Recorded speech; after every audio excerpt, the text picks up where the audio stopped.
Is that all you want? Is that good? Could you just say how long you practiced? Yeah. Oh, I practiced. Redo it again. Yes, sir. Yeah. Start all over again? Yeah. Okay. And then keep looking when the camera went. Yeah. Okay.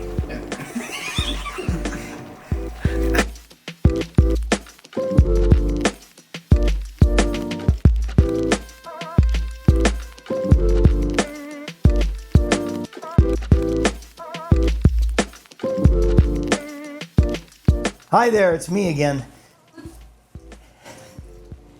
So, I am going to talk to you today about orthodontics.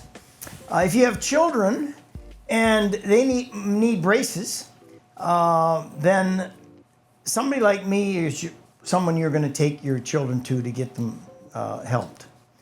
I'm an orthodontist and I have practiced orthodontics for about 35 years and know my way fairly well around it.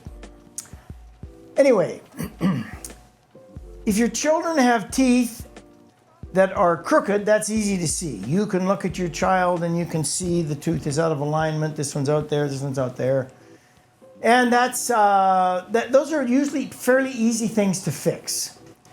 Sometimes they're more difficult, but usually they're not that difficult to fix. Where the work comes in is when you have an occlusion, that is where the teeth fit together to eat, and it fits together wrong. You see, you can have a tooth out of alignment in an arch. That's simple to fix. You can have teeth that are actually they look really, really good when they're apart. When you open your mouth up and you look at the bottom ones, they're nice and straight, they're lined all up, everything looks good. You look at the top ones, they're nice and straight, they're all lined up, everything looks good. But when you close your teeth together, instead of your teeth coming down like this, they come down like this. And that's what we call a class 2. This is class 1, this is class 2, and this is class 3. Okay? It's simple. It has to be simple or a clown like me couldn't do it, you see. So we've got to have something simple to work on or I can't do it. So this is class 1, this is class 2, this is class 3. So when an orthodontist sees a patient to treat, the first thing they're going to look at is the position of the upper molar in relationship to the lower molar. The next thing they're going to look at is the position of the upper cuspid to the lower cuspids. And if those upper molars and lower molars and upper cuspids and lower cuspids are lined up in the right relationship, the orthodontist knows that he's probably looking at a fairly easy case to treat.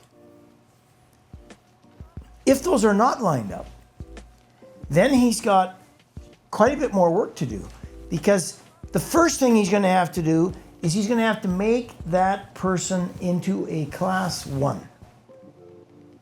Then he can go ahead and fix everything up.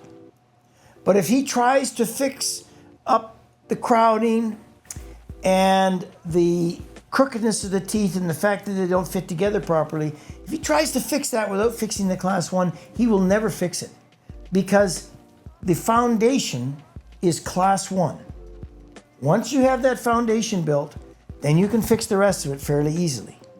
So in my business, when I was practicing orthodontics, I'm retired now, but when I was practicing orthodontics, the very first thing I looked at is evaluating what state of orthodontic or what state of occlusal situation was this person presenting in. And if they were class 2, I knew I had my job set out for me. I had to correct that class 2 to class 1, then I could finish everything up and I was done. If I was just class 1 to start with, then I just finished it up and I was done. So it was relatively simple. Now sometimes we have patients that are class 3s, and that's where class 3 is this way. And they too are more difficult to treat because you have to get things back to class 1 first before you can finish them up. So if your child has an orthodontic problem,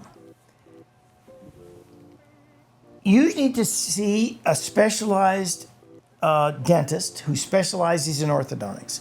That means he has taken an additional 2 or 3 years of university to learn the ins and outs of orthodontics and what to do and what not to do, and how to make sure that you keep your patients safe. So, see an orthodontist if that's who you need. My name is Keith Corbett. I live in Cornell. Happy to talk to anybody about orthodontics. The problem is, if you start me talking about it, I'll probably talk for a week with you, and you'll probably want to get rid of me. But I'd be happy to help anybody that has any concerns about that, if they would like to know anything about that for helping their children. Or yourself, even in adults. Yeah, lots of adults get this too. So I think that's all I really want to have to say about that today. I think it gives you an idea of what we're looking at. And so please use the advice that you are getting here for free if that's what you'd like to do.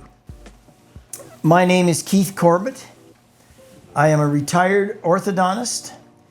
I have been practicing orthodontics for 42 years, and I live in Cornell, British Columbia.